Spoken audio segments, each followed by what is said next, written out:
ఒక్కసారి కొమ్మూరి గోల్డ్ కి కాల్ చేయండి. తాకట్లో ఉన్న మీ బంగారాన్ని విడిపించి మార్కెట్ ప్రైస్ కి వాళ్ళు కొనుక్కుని మిగతా డబ్బులు మీకు ఇచ్చేస్తారు. జగిత్యాల జిల్లాలో ఒక దుండగుడు ఏకంగా బస్సునే చోరీ చేయడానికి యత్నించాడు.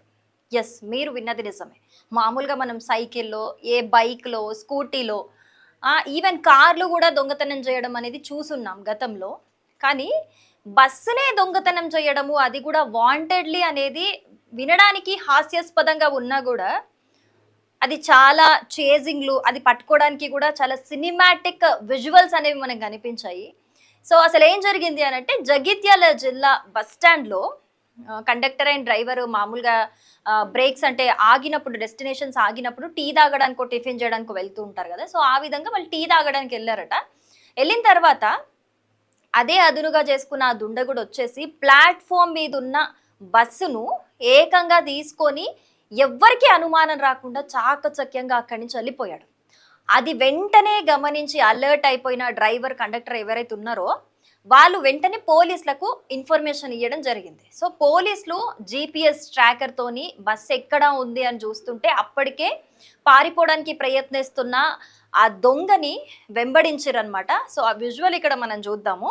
ఎస్, ఇక్కడ 2 పోలీస్ జేబులు ఉన్నాయి, ఇంకొక పోలీస్ వెహికల్, 3 వెహికల్స్ తోని ఇదే బస్ని వెంబడిస్తూ ఉన్నారనమాట.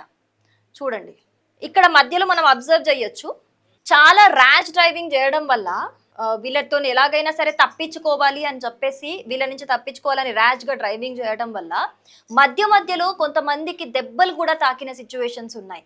ఇలా 20 కిలోమీటర్స్ వరకు పోలీసులు చేజ్ చేసి లాస్ట్కి అయితే ఫైనల్గా బస్ని అయితే పట్టుకున్నారు. కానీ ఈ 20 కిలోమీటర్స్ కూడా చేజ్ చేసుకుంటూ, నిజంగా ఇది ఒక సినిమా లెవెల్ విజువల్ లాగానే మనకు కనిపిస్తుంది. చూడొచ్చు, సినిమాల్లో చూస్తూ ఉంటాం మనము, రియల్ లైఫ్లో చాలా తక్కువ, అరుదుగా కనిపిస్తాయి ఇట్లాంటివి.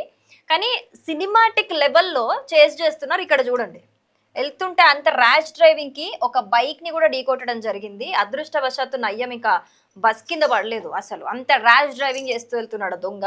సో ఇక్కడ అబ్జర్వ్ చేయొచ్చు మనం, ఇక్కడ ఆ బైక్ని ఢీకొట్టేసి వెళ్ళిపోయాడు, ఆయనకు కూడా గాయాలయ్యాయి. అలాగే ఈ విధంగానే మధ్యలో ఆ 20 కిలోమీటర్స్ చేజ్ చేసిన గ్యాప్లో చాలా మందికి కూడా దెబ్బలు తగలడం జరిగిందట. వాళ్ళనైతే ఇమీడియట్గా హాస్పిటల్లో అడ్మిట్ చేశారు. సో ఫైనల్గా ఎలా పట్టుకున్నారు అని అంటే, మెట్పల్లి ప్రాంతంలో పోలీసులు ఒక టిప్పర్ లారీ అడ్డం పెట్టారు. ముందే అక్కడ ఉన్న వాళ్ళకి ఇన్ఫర్మేషన్ ఇచ్చి, దానివల్ల ఆ టిప్పర్ లారీని ఢీకొని రోడ్ మీద నుంచి వెళ్తుంటే సైడ్కి ఒక లోయ లాంటి ప్రాంతంలోకి బస్ టర్న్ తీసుకొని ఒక చెట్టు దగ్గర ఆగిపోయింది. సో ఆ విజువల్ కూడా మనం చూద్దాము. యా, ఇక్కడ చూడొచ్చు మనము, ఫైనల్గా అయితే లాస్ట్కి పట్టుకున్నారు. సైడ్లో, రోడ్కి సైడ్లోకి వచ్చేసి ఒక చెట్టు దగ్గర గుద్దుకొని ఆగిపోయింది బస్సు.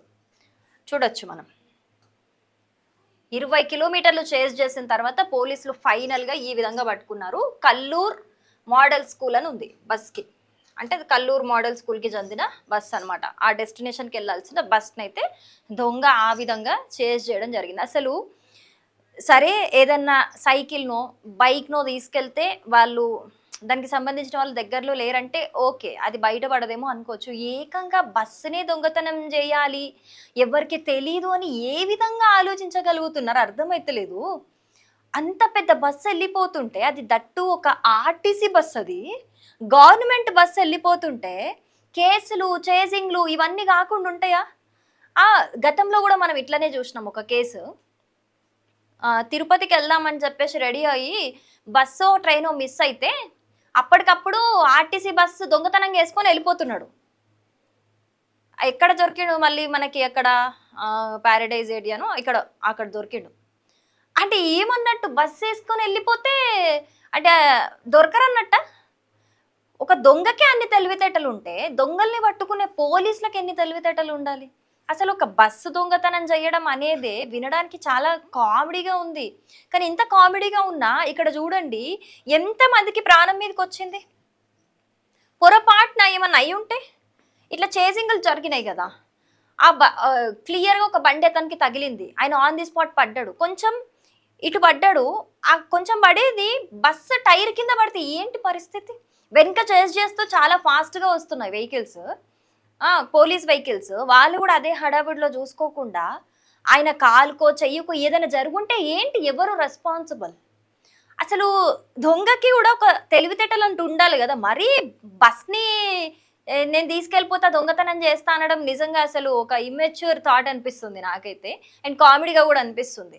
కానీ ఆయన స్వార్థం కోసం ఆ దొంగ ఏదైతే చేసిండో, ఇప్పుడు ఫైనల్ గా అయితే బస్సు దొంగతనం చేస్తే దొరకకుండా ఉంటారా? ఫైనల్ గా అయితే దొరుకుతారు. అదేం చిన్నదేదో ఇంట్లో ఉన్నదేదో కాదు పోనీకి, బైకో అదో ఇదో ఎక్కడో అంగట్లో పెట్టింది కాదు పోనీకి. ఆ బస్సు అది కూడా గవర్నమెంట్ కి సంబంధించిన బస్సు, దొరకకుండా ఎందుకుంటారు? ఖచ్చితంగా దొరికే తీరుతారు. ఈ మాత్రం తెలివి లేకుండా దొంగలు ఎట్లా బిహేవ్ చేస్తున్నారో అర్థమైతలేదు. ఇది చూసి కొంతమంది కామెడీగా రియాక్ట్ అవుతుంటే, కొంతమంది అయితే అసలు ఎటు వెళ్ళిపోతుంది గవర్నమెంట్ అంటే అన్ని పర్యవేక్షణ చేస్తున్నా కూడా కొంతమంది ఇట్లెందుకు తయారవుతున్నారు అని చెప్పి కూడా దీని మీద కొంతమంది రియాక్ట్ అవుతున్నారు. సో ఈ ఓవరాల్ సిచ్యువేషన్ చూసినాక అసలు ఆ దొంగకు అంత ధైర్యం ఎట్లొచ్చిందో అర్థమైతలేదు. దీని మీద మీ ఒపీనియన్ ఏంది అనేది తప్పకుండా అయితే కమెంట్ చేయండి.